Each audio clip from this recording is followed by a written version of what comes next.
அனைவருக்கும் வணக்கம். தினம் ஒரு செய்தியோடு உங்களை சந்திக்கிறதா சொல்லியிருந்தேன். நேற்றைய தினம் எப்படி நான் மெடிக்கல் ஃபிசிக்ஸ் கோர்ஸ் சூஸ் பண்ணேன் அப்படிங்கிறத பற்றி பேசியிருந்தேன். அதோட தொடர்ச்சியாக இந்த வீடியோ இருக்கட்டும் அப்படின்னு சொல்லிட்டு தான் இந்த வீடியோ உங்களுக்கு. 28ஆம் தேதி ஜூலை மாதம் என் வாழ்க்கையில் நடந்த ஒரு நிகழ்வு தான் இது. நான் முன்னாடியே சொல்லியிருந்தது தான். கடந்த அந்த 27, 28, 29 அந்த 3 நாள் ரொம்ப கடுமையான வேலைகள் இருந்ததுனால சரியான நேரத்துக்கு வீடியோ போட முடியலை. ஸோ அதனுடைய வீடியோ தான் இந்த வீடியோ. 27 இரவு, அதாவது ஊரக்கரையிலேருந்து என்ன பண்ணணும் அப்படின்னா, மனைவியோட பதவி உயர்வு காரணமாக அண்ணா நகர் வர வேண்டிய கட்டாயத்துக்கு நாங்கள் தள்ளப்பட்டுட்டோம். அதனால் எங்கள் லக்கேஜ் எல்லாம் கொஞ்சம் எடுத்துகிட்டு வர வேண்டியது இருந்ததுனால ஊரக்கரையில் 27 இரவு சுமார் ஒரு 10 மணிக்கு எல்லாத்தையும் வண்டியில் ஏற்றி பேக் பண்ணி, கோவிந்தராஜ், அவர் டிரைவர் பேர் வந்து கோவிந்தராஜ், சரிங்களா, ரொம்ப நல்ல மனுஷன், நல்லா பேசிக்கிட்டு வந்தார். நல்ல பாதுகாப்பாக கொண்டு வந்து இறக்கி விட்டார். வாணியம்பாடியை நோக்கி வந்தோம். வாணியம்பாடிக்கு சுமார் 28 எர்லி மார்னிங் சொல்ல முடியாது, மிட் நைட்டு ஒரு 2:30 மணி, 2:30லேருந்து ஒரு 3 மணி இருக்குங்க.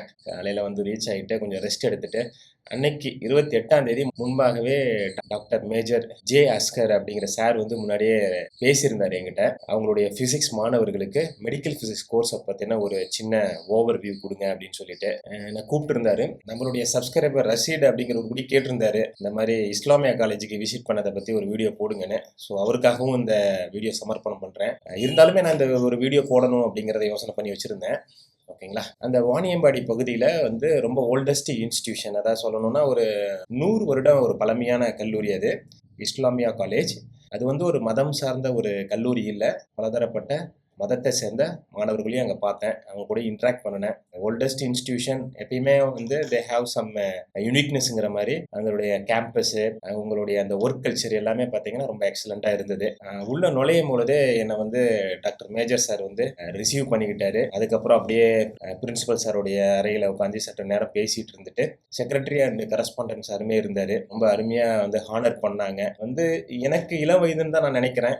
எனக்கு இந்த மாதிரி ஒரு ஹானர்ஸ்லாம் கிடைக்கிறது வந்து ஒரு பெரிய என்னுடைய வாழ்க்கையை வெற்றி வாகையை சுடுறதா தான் எனக்குள்ள ஒரு எப்பயுமே ஒரு ப்ரைட் அண்டு ஹாப்பினஸ் இருக்குதுங்க. ஸோ அதுக்கப்புறம் அப்படியே சேர்ந்து எல்லாருமே அதனுடைய செமினார் அப்படியே போனோம். சில கல்லூரிகள்லாம் பார்த்தீங்கன்னா மாணவர்களை வந்து குடோனுக்குள்ளே அடைச்ச மாதிரி இருப்பாங்க. பட் அங்கே இஸ்லாமியா காலேஜ் அப்படி இல்லை. ஏசி ஹால்குள்ளே வந்து அசம்பிளாக இருந்தாங்க. ரொம்ப ரொம்ப அமைதியாக இருந்தாங்க. ஏன்னா பசங்களை ஒரு இடத்துல நம்ம அடக்கிறது அப்படிங்கிறது வந்து ரொம்ப சிரமமான விஷயம் ஒரு ஆசிரியருக்கு. பட் நாங்கள் உள்ளே போகும்போது பார்த்தீங்கன்னா வந்து ரொம்ப அமைதியாக இருந்தாங்க. அதாவது ரொம்ப டிசிப்ளின்டாக இருந்தாங்கன்னு தான் நான் சொல்லணும் அவங்கள. அந்த 28ஆம் தேதி ஜூலை மாதம் வந்து எனக்கு அங்கே பணிபுரியக்கூடிய ஆசிரியர்கள் எனக்கு பல நண்பர்கள் கிடைத்தாங்க. அதுலேயும் ஒருத்தர்லாம் வந்து என்னை கடைசியாக அங்கேருந்து வாணியம்பாடியிலேருந்து, ஏன்னா வாணியம்பாடி ஏன் போனோம் அப்படின்னா, வாணியம்பாடியில் சில மாதங்கள் வந்து என்னோட மனைவி வேலை பார்த்தாங்க. ஸோ அவங்க அங்கேயும் சில லக்கேஜஸ் இருந்துச்சு. ஸோ அதையும் எடுத்துக்கிட்டு வர வேண்டிய சூழ்நிலை இருந்தது. முதல் முக்கியமான விஷயம் வந்து இந்த மீட்டிங் இருந்தது. அதற்கப்புறம் அந்த மீட்டிங் அந்த டேட்டில் ஷெட்யூல் ஆனதுனால சரி ஆன் த வேலை இந்த லக்கேஜையும் எடுத்துட்டு வந்துடலாம் அப்படின்னு சொல்லிட்டு தான் வாணியம்பாடி போயிருந்தோம். பட் பரவாயில்ல, 2 in 1ங்கிற மாதிரி 2 வேலைகளை வந்து ஒரே நாளில் பல சிரமங்களுக்கு மத்தியில் வெற்றிகரமாக முடிச்சாச்சு. அசிஸ்டன்ட் ப்ரொஃபஸராக பணிபுரியக்கூடிய டாக்டர் ஃபசிலத் பாஷான்றவர் வந்து எனக்கு ரொம்பவே ஹெல்ப் பண்ணார். எதனால் ரொம்ப ஹெல்ப் பண்ணாருன்னு சொல்லணும்னா, என்னுடைய 2 வீலருடைய அந்த லாக் இருக்கு இல்லைங்களா, கீ போடக்கூடிய லாக் இருக்கு இல்லைங்களா, அது வந்து ஏதோ கொஞ்சம் டேமேஜ் ஆகி போயிடுச்சு. அப்புறம் காலையில் அங்கே இங்கேயும் ஓடிக்கிட்டு இருந்தேன், மெக்கானிக்கெல்லாம் கூப்பிட்டு பிடிச்சி அதை பண்ண முடியல.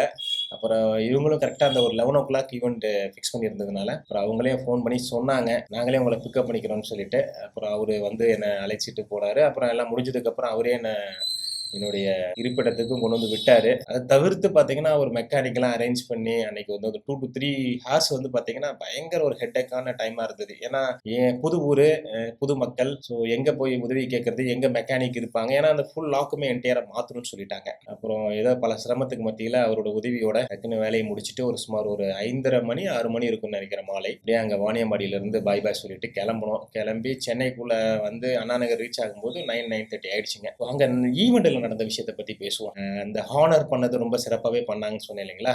கரஸ்பாண்டன்ட் சார் வந்து சால் போட்டார். அதுக்கப்புறம் பிரின்சிபல் சார் வந்து ஒரு கிஃப்ட் கொடுத்தாரு. சொல்லப்போனால் கிஃப்ட்டுக்கு எப்பயுமே நான் வந்து வேல்யூ யோசிக்கிறது கிடையாது. பட் இருந்தாலும் அது ரொம்ப விலை மதிக்கத்தக்க ஒரு கிஃப்டாக தான் நான் பார்க்குறேன். ஏன்னா டெய்லி லைஃப்பில் நம்ம யூஸ் பண்ணக்கூடிய ஒரு பொருளை வந்து எனக்கு கிஃப்டாக கொடுத்தாங்க. அது என்டையர் டீமுக்கு வந்து தேங்க்யூ. அதை விட டாக்டர் மேஜர் சாரை பற்றி பேசணும்னா ரொம்ப பேசலாம். ஏன் அப்படின்னா உள்ளே இறங்குனதுலேருந்து இந்த யூனிஃபார்ம் சர்வீஸ் சம்மந்தப்பட்ட விஷயத்தை நம்ம பார்த்துருக்குறோம், இல்லை அந்த விஷயங்களை நம்ம அனுபவிச்சிருக்கோம் அப்படின்னா அந்த மக்கள் வந்து கொஞ்சம் டிசிப்ளினாக இருப்பாங்க. அட் த சேம் டைம் பார்த்தீங்கன்னா அவங்க வந்து ரொம்ப எனர்ஜெட்டிக்காக இருப்பாங்க.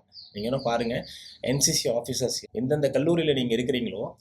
அங்கே இருக்க என்சிசி ஆஃபீஸர்ஸ், என்எஸ்எஸ் ஆஃபீஸர்லாம் பார்த்தீங்கன்னா ஒரு துடிப்பு இருக்கும், துடிப்பு மிக்க ஆட்களாக இருப்பாங்க. ஸோ அந்த மாதிரி தான் அவரை பார்க்குறேன். அவர் உள்ள நுழைஞ்சதுலேருந்தே ஒரே துடிப்பு மிக்க பேச்சு, அவருடைய அந்த செயல்பாடுகள் எல்லாமே சொல்லிகிட்டே போகலாம். பல சீனியர்கிட்டருந்து இந்த மாதிரி விஷயங்கள் தான் நான் கற்றுக்கணும்னு ஆசைப்பட்றேன். நானும் பல விஷயங்கள் கற்றுக்கிட்டேன். மேடையில் வந்து ரொம்ப பெருமையாக அவர் என்ன சொன்னார், இது மாதிரி வந்திருக்கக்கூடிய கெஸ்ட் வந்து என்எஸ்எஸ் என்சிசியோட வாலண்டியர் அப்படிங்கிறத ரொம்ப ப்ரைடாக சொன்னார். எனக்கு ரொம்ப ஹாப்பியாக இருந்தது. அந்த கல்லூரியோட பிரின்சிபல் சார் வந்து என்னுடைய பேரை ரொம்ப ரசித்து சொன்னார். ரொம்ப நாளைக்கு அப்புறம் இந்த மாதிரி ஒரு தமிழ் பேரை வந்து நான் பார்க்குறேன், எல்லாருமே வந்து அவருடைய பேரை சொல்லுங்க அப்படின்லாம் சொல்லிட்டே சொன்னார். எனக்கு ரொம்ப apart from the education, apart from the சப்ஜெக்டை தாண்டி அந்த இடமே வந்து எனக்கு ஒரு பெரிய லைஃப் மெமரபிள் பிளேஸாக நான் ஃபீல் பண்ணுறேங்க. எத்தனை ஆண்டுகள் என் வாழ்க்கையில் கடந்து வந்தாலும் அந்த நாள் வந்து என்னைக்குமே என்னுடைய இதயத்தில் பதியப்பட்ட நாளாக எனக்கு எப்பயுமே தோணிக்கிட்டு இருக்கும். இந்த என்டையர் ஈவெண்ட்டும் பார்த்தீங்கன்னா ரொம்ப இன்ட்ராக்டிவாகவும் இருந்தது. அட் த சேம் டைம் இந்த ஸ்டூடெண்ட்ஸ் வந்து ரொம்ப ஆர்வமாக இருந்தாங்க. அதுதான் வந்து நாங்கள் பார்த்த விஷயம். ஏதாவது ஒன்று புதுசாக சாதிக்கணும் அப்படிங்கிற அந்த வெறி வந்து அவங்க முகத்தில் அவ்வளோ தாண்டவம் ஆடிக்கிட்டு இருந்துச்சு. ஸோ என்னால் முடிஞ்ச எஃபோர்ட்டை நான் அவங்களுக்கு வந்து போட்டு சொல்லி கொடுத்துட்டேன். I believe many of the Islamiah college students will become top most position. Already alumnis எல்லாருமே வந்து பல நாடுகளில், பல இடங்களில், பல உயரிய பதவிகள் எல்லாம் வேலை பார்த்துட்டு இருக்கிறதா கேள்விப்பட்டேன். 100 வருஷம் பழமையான கல்லூரி இல்லைங்களா. அதுக்கப்புறம் மாணவர்கள் கூட என்னுடைய அந்த ப்ரெசன்டேஷன் முடிச்சதுக்கு அப்புறம் ப்ரெசன்டேஷன் என்ன தலைப்பில் எடுத்துன்னு தானே யோசிச்சுட்டு இருக்கிறீங்க. ரொம்ப ஒரு அட்ராக்டிவான டைட்டில்னு கூட சொல்லுவேன். Bridging fundamental science to build your career in the medical physics and modern health care அப்படிங்கிற மாதிரி டைட்டிலு. ஸோ என்னுடைய ப்ரெசன்டேஷன் முடிச்சதுக்கப்புறம் சில மாணவர்கள் என்னோட சில கொஷின்ஸ்லாம் கேட்டாங்க. அதில் ஒரு 2 கொஷின்ஸ் ரொம்ப குறிப்பிட்டு நான் சொல்லியா. ஒரு மாணவர் கேட்டார், இது மாதிரி sir as a medical physicist medical physics குரூப்பில் நீங்கள் இருக்கிறீங்க, உங்களுக்கு அட்மினிஸ்ட்ரேஷன்லேருந்து உங்களுக்கு ப்ரெஷர் கொடுத்தா நீங்கள் பேஷண்ட்டோடைய குவாலிட்டியை காம்ப்ரமைஸ் பண்ணுவீங்களா பண்ண மாட்டீங்களா அப்படின்ற மாதிரி கேட்டார். நான் ரொம்ப ஸ்ட்ராங்காக சொன்னேன், எப்பயுமே சரி ஹெல்த் கேர் செட்டிங்கில் ஃபர்ஸ்ட் இஸ் குவாலிட்டி. ஏன்னா வந்து we are handling with a patient. நம்ம ஒன்று ரோபோட்டு ஒரு ரோபோட்டில் மிஸ்டேக் ஆகிடுச்சு, அந்த ஒயரை கட் பண்ணிட்டு ஒரு ஒயரை கனெக்ட் பண்ணிடலாம், அந்த மாதிரி கிடையாது. வி ஆர் ஹேண்டலிங் அ பேஷண்ட்னுடைய வாழ்க்கை. ஓகேங்களா. ஒரு சின்ன மிஸ்டேக் ஆச்சு அப்படின்னா அதுவும் ரேடியேஷன், இந்த ஹை லெவல் ஆஃப் ரேடியேஷன் வந்து ரேடியேஷன் ஆங்காலஜியில் பயன்படுத்துகிறோம். ஒன்ஸ் கொண்டு போய் கொட்டிட்டோம் ரேடியேஷன் பேஷண்ட்டுக்கு அப்படின்னா ரிட்டர்ன் அந்த வி கேனாட் ரிட்ரை. ஓகேங்களா. அதனால் எப்பயுமே வந்து குவாலிட்டியை யாருமே காம்ப்ரமைஸ் பண்ண மாட்டாங்க. So not only medical physicist, clinical ப்ரொஃபஷனில் இருக்க யாருமே பேஷண்ட்டுக்கு பெஸ்ட் குவாலிட்டி ட்ரீட்மெண்ட்டை கொடுக்கணும் தான் சிந்திப்பாங்க. அதே போல் அதற்கான முயற்சி தான் எடுப்பாங்க அப்படிங்கிற ஒரு பதிலை சொன்னேன். அதுக்கப்புறம் இன்னொரு மாணவர் கேட்டிருந்தாரு, சார் சில நேரங்களில் வந்து டாக்டர் சிடி சொல்கிறாரு, சில நேரங்களில் எம்ஆர்ஐ சொல்கிறாரு, என்ன சார் பின்னாடி இருக்க சீக்ரெட் அப்படின்ற விஷயத்தெல்லாம் கேட்டார். ஆக்சுவலி இந்த மாதிரியான ஒரு துடிப்புமிக்க மாணவர்களை பார்க்கும் பொழுது எனக்கு ஒரு மிகுந்த மகிழ்ச்சி. பரவாயில்ல, ஏதோ கிளாஸ் எடுத்தோம் அப்படியே போகாமல் ஒரு இன்ட்ராக்ஷன் ரொம்பவே நல்லா இருந்தது. அந்த கேம்பஸ் ஆல்மோஸ்ட் 1 hour 1.5 hours ஆயிடுச்சுன்னு நினைக்கிறேன் ப்ரெசன்டேஷன் முடிச்சு இந்த மீட்டிங்லாம் கம்ப்ளீட் பண்ணுறதுக்கு. ஒரு நல்ல அருமையான நாள். மீண்டும் அந்த பக்கம் நான் எப்போ வாணியம்பாடியை கிராஸ் பண்ணாலும் கண்டிப்பாக என்னுடைய வாழ்க்கையில் மலரும் நினைவுகளாக இது எப்பயுமே இருக்கும். அதை தாண்டி இன்னும் வரக்கூடிய நாட்களில் புது அகாடமிக் கொலாபரேஷன்ஸ் சம் மீட்டிங்க்கு வாணியம்பாடியை நோக்கி பயணிப்போம். அதை விட ரொம்ப முக்கியம், உங்கள்கிட்ட ரொம்ப ரெக்வஸ்ட் பண்ணி கேட்குறேன். ஏன்னா ஸ்விம்மிங் பூலை வந்து ரொம்ப தேடினேன் கூகுளில். வாணியம்பாடியில் இருந்த நாட்களில் வந்து திடீர்னு பார்த்தா நான் தங்கியிருக்கக்கூடிய ஸ்ட்ரீட் ஒரு 3 ஸ்ட்ரீட் தள்ளி ஒன்று காட்டுச்சு. என்னன்னு சுற்றி 2 வீலர் எடுத்து அலைஞ்சு பார்த்தேன். கடைசியாக அப்புறம் ஃபைண்ட் அவுட்டும் பண்ணிட்டேன். அந்த ஸ்விம்மிங் பூல் வேறு எங்கேயுமே இல்லை, இஸ்லாமியா காலேஜுக்குள்ளே தான் இருக்குது. சுமார் நானும் ஒரு 5-6 முறை வந்து அந்த ஸ்விம்மிங் பூலை பயன்படுத்தி இருக்கிறேன். ரொம்ப ஹைஜீனிக். இதுக்கு முன்னாடி என்னுடைய இன்ஸ்டாகிராமில் கூட ஒரு வீடியோ போட்டிருப்பேன்னு நினைக்கிறேன். ரொம்ப அருமையான ஒரு ஸ்விம்மிங் பூல் அந்த ஏரியாவில். ஏன்னா வந்து அது ஒரு சென்னை கிடையாது, சென்னையிலேருந்து ரொம்ப ஆல்மோஸ்ட் ஒரு 200 கிலோமீட்டர் தள்ளி இருக்குது. அப்படி இருக்கக்கூடிய இடத்துல ஒரு ஸ்விம்மிங் பூலை பார்க்குறதுங்கிறது ஒரு பெரிய வியத்தகு விஷயம். அதை ஒரு குட் குவாலிட்டியில் மெயின்டைன் ஸ்டில் பண்ணிகிட்டு இருக்கிறாங்க. நீங்கள் அந்த பக்கம் போனீங்க, இல்லை நீங்கள் வந்து வாணியம்பாடியில் வசிச்சுக்கிட்டு இருக்கிறீங்க, இல்லை நியர்பை வாணியம்பாடியில் இருக்கிறீங்கன்னா தயவு செஞ்சு போய் ஸ்விம்மிங் பண்ணுங்கள். ஸ்விம்மிங் வந்து எக்ஸசைஸை தாண்டி உங்கள் வாழ்க்கையில் எதையாவது சாதிக்கிறதுக்கு ஒரு தூண்டுதலை கொடுக்குங்க. ஏன்னா நான் அதை ஃபீல் பண்ணியிருக்கேன், அதனால் நான் அந்த விஷயத்த சொல்கிறேன். இல்லை அதுக்காக நான் வந்து நேஷனல் இன்டர்நேஷனல் லெவலில் போய் ஸ்விம் பண்ணி ப்ரைஸ்லாம் வாங்கிட்டு வரல.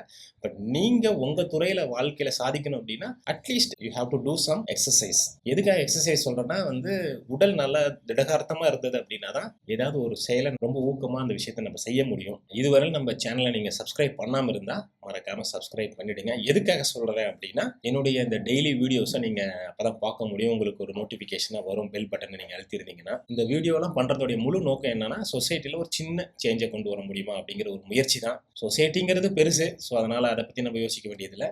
யாராவது ஒருத்தருடைய வாழ்க்கையில் எங்கேயாவது ஒரு சின்ன மாற்றம் நடந்திருக்கு, அவங்க வாழ்க்கையில் வெற்றியை நோக்கி பயணிக்கும் போது பல தடங்கல்கள் இருந்துச்சு, ஸோ நம்ம வீடியோ வந்து ஏதோ ஒரு விதத்தில் கொஞ்சம் லைட்டாக ஹெல்ப் பண்ணுச்சு அப்படின்னா போதுமானது. நான் ஆல்வேஸ் சொல்லக்கூடிய ஒரே விஷயம், என்னுடைய ஒரு வீடியோ ஒருத்தருக்கு பயனுள்ளதாக இருந்ததுனாலே more than enough. But I have now almost more than 200 subscribers. உங்கள் வாழ்க்கையில் நீங்கள் சாதிக்க முயற்சி பண்ணுங்கள். கண்டிப்பாக சாதனை ரொம்ப தூரத்தில் இல்லை, உங்கள் பக்கத்தில் தான் இருக்குது.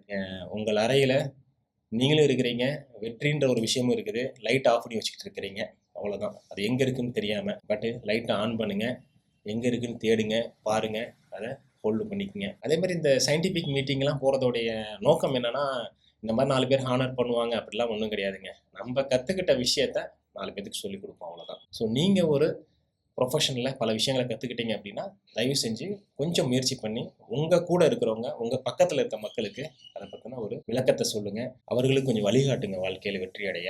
இந்த மாதிரி பல இடங்களுக்கு பயணிக்கிறதுனால எனக்கு என்ன கிடைக்குது அப்படின்னா, பல புது நண்பர்கள், நல்ல நண்பர்கள் கிடைக்கிறாங்க. ஸோ நீங்களும் பயணத்தில் உங்களுக்கு ரொம்ப ஆர்வம் இருக்குது அப்படின்னா, வாழ்க்கைன்ற ஒரு பயணத்தில் நீங்கள் வந்து ஓனாக சில பயணங்களை மேற்கொண்டு உங்களுக்கு தேவையான பல விஷயங்களை இந்த பிரபஞ்சத்திலேருந்து எடுத்துக்கங்க. அதே மாதிரி இந்த இளைய தலைமுறையை சந்திங்க. 40+ 50+ இருக்கீங்கன்னா இளைய தலைமுறையை சந்திக்க முயற்சி பண்ணுங்க. அந்த இளைய தலைமுறை என்ன சொல்றாங்க அப்படிங்கிறத காது கொடுத்து கேளுங்க. அது வந்து அவர்களுக்கும் உதவி பண்ற மாதிரி இருக்கும். அட் த சேம் டைம் நம்மளும் நம்மளுடைய வாழ்க்கையில சில உயர்வான இடங்களுக்கு போறதுக்கு வழிகாட்டுதலா இருக்கும்னு நான் நினைக்கிறேன். சரிங்களா? சொல்ற பாலிசி நல்லா இருந்ததுன்னா எடுத்துக்கங்க. மீண்டும் கைண்ட் ரெக்வஸ்டா சொல்றேன், மறக்காம ஸ்விம் பண்ணுங்க. மீண்டும் ஒரு நல்ல செய்தியோட உங்களை சந்திக்கிறேன்.